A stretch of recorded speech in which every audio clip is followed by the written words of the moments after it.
Hi, good day. Welcome to Learning with Sonwa. Welcome to our fourth episode of Learning with Sonwa. This is an invitation for a dialogue. This is dialogue. This is your space. This is where we want to engage and talk about different themes and different concepts. One theme at a time, one word at a time. And what we do is we look at this word as we know it in English. And then we translate the word into isiXhosa. We see what it means and what that word might carry in isiXhosa. But we also try to unpack this concept and, and help ourselves and help each other think about it further and think about it more. What I ask you to do as well, please translate this one word, this one concept into German for me. And that German translation, what else does it bring to mind as you think about it? Where does it take you? What else does it bring to mind? And today's word is attachment. Attachment. So to be attached, and I mean this in the sense of human attachment, being attached. Attachment. I'm repeating this attachment, but in isiXhosa, the word for that would be if you attach something, ukuncamathelisa, ukuncamathelisa, when you're attaching something to something else. So for human connections, it would be closeness, ukusondelelana, which means more closeness, ukusondelelana, ukusondelelana.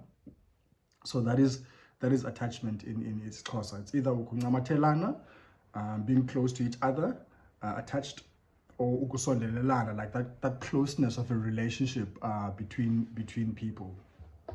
Now, in your language, in German, what is attachment in German? I think before we talk further about attachment, I've got a little story that I want to share with you. Picture it's the late 90s or early 2000s, and there's a boy who is in high school who is living in the backyard, in a backyard shack of his family stand in a township in Cape Town, and that boy is me.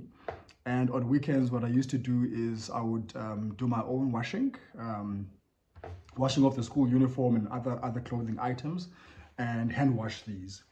And the weekend routine would be I would pull a speaker outside, play music, and many times the music I would play, what I grew up listening to, would be Kwaito music for a period of time. And then I sort of transitioned to listening to hip hop, rap, R&B music. So my weekends were made up of, like, the start of a weekend would be washing, and then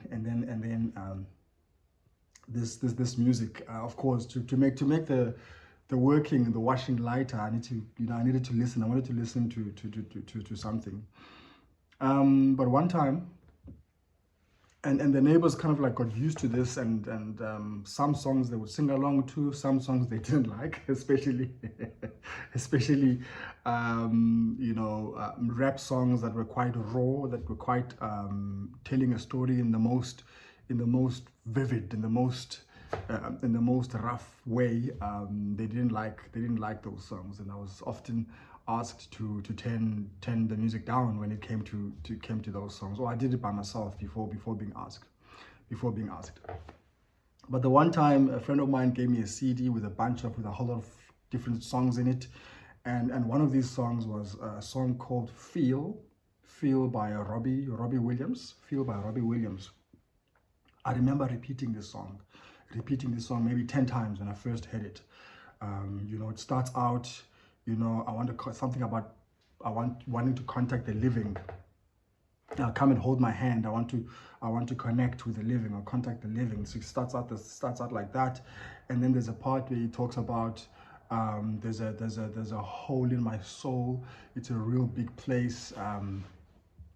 How much of these lyrics have you said? Because there's something called copyright that we don't want to infringe. But there's also a part further down in the song where he talks about before I fall in love, I'm preparing to live her. Before I fall in love, I'm preparing to live. So when I think about attachment, I go back to that song. And I just kept playing this song on that day, and the neighbors asked me like, "Yo, who are you now? We don't know you anymore. What song is this?" But not bad, you know. We kind of like this new music that you are changing to. You are now listening to. So that's the song for me that really makes me think about attachment. Before I fall in love, I'm preparing to leave her. You know, what. So what does that make you think of? Is there a song that makes you think about attachment? Is there a song that makes you think about attachment? Because there are instances where children are born, and there's inconsistency in love, and so without knowing, maybe the father or the mother was preparing to leave that child even before that relationship started. you know when those baby cries that we ignored, for instance, that inconsistency that affects attachment, affects relationships. So when we try to think about attachment, what else does it bring up in your mind? Because for me, these are some of the things that it sort of it takes me back to that time in the township, and it takes me back to that kind of music I was listening to. And this one particular song that I was introduced to. So early attachments, preparing to leave her, preparing to leave the baby, are the things that people are prepared to leave without even knowing.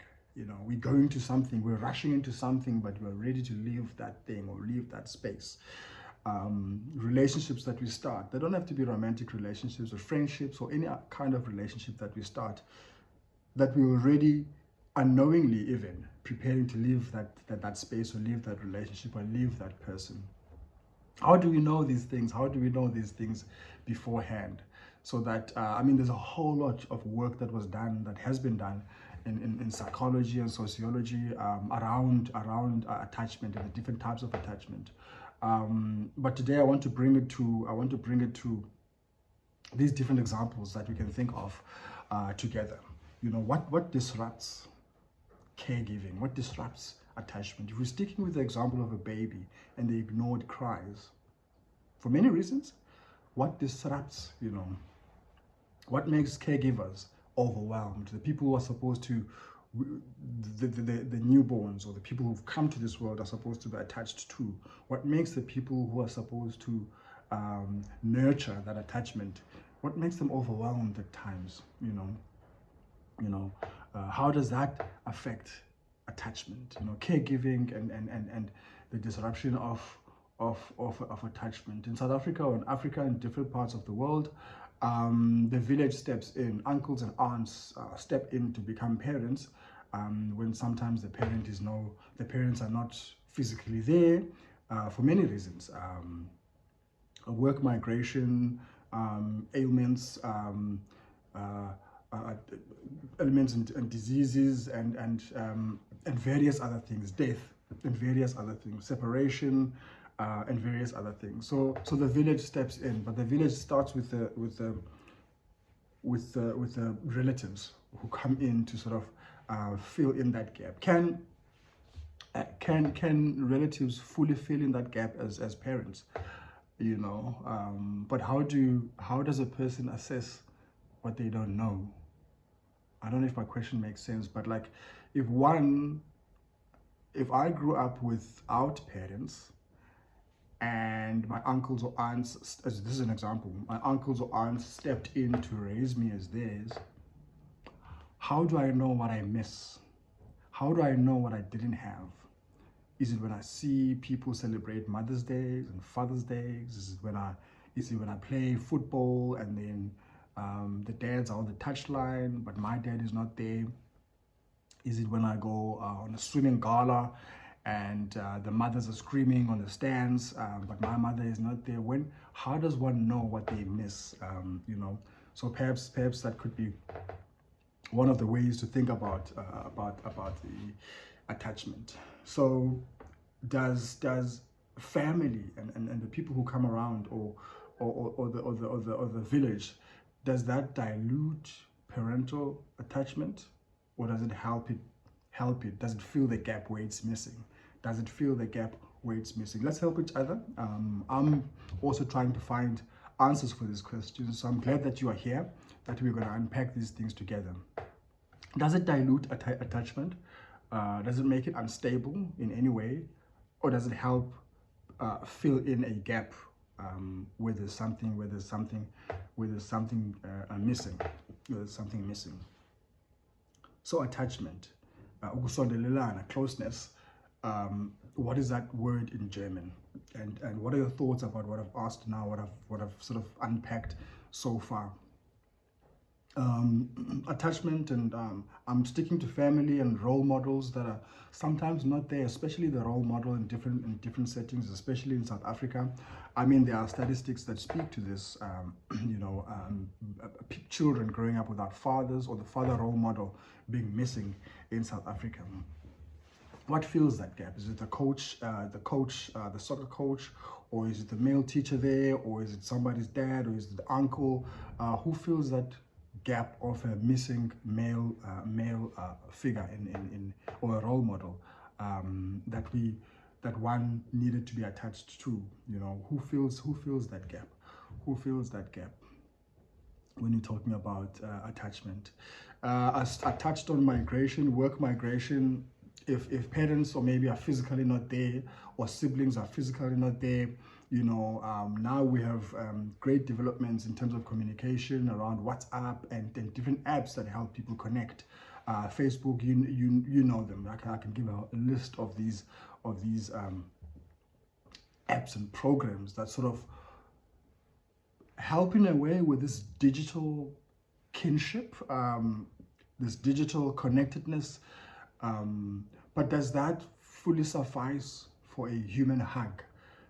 Does that fully suffice for a person-to-person connection? We've just come from a time that we didn't see coming 10 years ago, called the lockdown, the COVID-19 difficult time that we've just come from. I listened to people who were stuck in apartments in different areas where human connection was totally cut out because lockdown, everybody indoors, only essential workers needed to be on the road and to go help people who are not well. So that improvement in digital connections, some people even prefer that. Some people prefer online meetings and in-person meetings. It's personal preference on the one hand. On the one hand, is it not eroding what humans are naturally, if you want to, can we say that, are naturally inclined to want to be with each other and connected with each other physically? So that's the connection that we're talking about. Ukusondelelana, ukuncamathelana. Well, you'll correct me also, Xhosa speakers, because languages can be very rich and there can be different dialects as well, the way we understand languages. That's why I'm very keen for us to engage, for you to engage in this platform and tell us what you think. So that's the attachment that we are talking about. Where attachment is lacking, for various reasons. Preparing to leave while we're heading to a place. We're preparing to leave while we're heading to a relationship, heading to something else. We're preparing to leave while we're welcoming a newborn. We're preparing to live. How can we help and foster more fruitful attachments among ourselves? How can we do that better? I think in instances where attachment lacked, there was no proper attachment, or it was interrupted for some reason, that trauma can be profitable to some organizations. Now I'm going to make an example with alcohol. I sat in one township, I'm not going to mention the name now, and I watched a huge truck deliver alcohol on a Saturday. It came twice. It came in the morning around 9 o'clock, and then again around 2 o'clock, offloading liters and liters and liters of alcohol. Now, I'm one of the people who went and bought some of those drinks and drank. But I'm talking about where attachment was lacking, and then that trauma means that it becomes profitable. These alcohol sales in townships, alcohol abuse of alcohol is bad. So it's an invitation to people who make alcohol and who bring it in bucket loads into our living spaces, to also do more in terms of like in terms of like promoting responsible enjoyment of these beverages. You know, because some people, it becomes very difficult, it becomes a source of therapy in a way, in alcohol, because there was no human attachment, and therefore I'll go buy a case of beer and finish that, and then everything else falls apart, things fall apart. So it's an invitation to, as much as, you know, that those things are marketed, we also need the same energy in terms of promotion of responsible engaging, or responsible indulging in these things. So that's the attachment that we're talking about. So you'll see that we moved from a baby, this is a person growing, caregiving, we talked about the family, we talked about that role model. Now we're looking at the profitability of a lack of attachment in terms of like alcohol and various other substances, and not just alcohol, but various other substances that can be easily abused. You know, how do we make sure that you know, we promote healthy living and try to fix where attachment may have been lacking at the beginning. You know, can you teach, can an orphaned heart, you know, be taught trust again? You know, where it was broken at the beginning, you know, can it be taught trust again? You know, can, you know, sometimes young people resort to gangs, you know, join gangs. And one of the reasons for that is there's research that suggests that one of the reasons for people joining gangs is because they're looking for attachment, perhaps attachment that they lacked at the beginning, those orphaned heart. And often, in the sense that, yes, often, well, both parents are still there, but there's no attachment. And young people sort of seek it in other spaces where they become validated. So there are reasons why gangsters form and people join gangs. So how do we counter this thing? How do we create positive gangs? How do we create positive gangs? You know, positive gangs in the sense of a gang group that comes together to be in this space and sort of talk about attachment. You know, have a gang that comes to YouTube and watch this channel, and that's the gang, the Learning with Sonwa gang. That's a gang that we're forming here, but in a way, it's a more positive gang, because it's a gang that doesn't carry guns or knives or use substances or promote any of those things. It's a positive gang. How do we encourage people, yes, to join gangs, but join good gangs? The school is a gang, you know, that's a positive gang. The people who come together to buy a mall, you know, and form a trust and whatever, those kind of things, that's a gang. You know, that's a gang, but it's a positive gang. How do we take this word that has so many negative attachments or connotations to it, and use it for positive things, attachment? So when you think about attachment and what it means and what it is in German, you know, what are negative attachments that are there, and how can we reverse these to make some of these positive, you know, for everyone? So I think an orphaned heart can learn to love again. There are people who've done great work in terms of reversing, to trying to break that cycle of brokenness and lack of attachment. There are therapies that are available, government departments that have therapies that are available for people free of charge, to talk, either on the phone. There are private entities that offer therapies. You know, there are religious faith organizations that also offer a type of mending that broken attachment. There's this one that I also really like, a chosen family, you know, this sense of brotherhood, this sense of you know, of sisterhood, you know, of a family that's not that you're not blood related to, but you've become so close and share so many things that you've become family, like a chosen family. So there are things that can help if that attachment is lacking or is not quite there.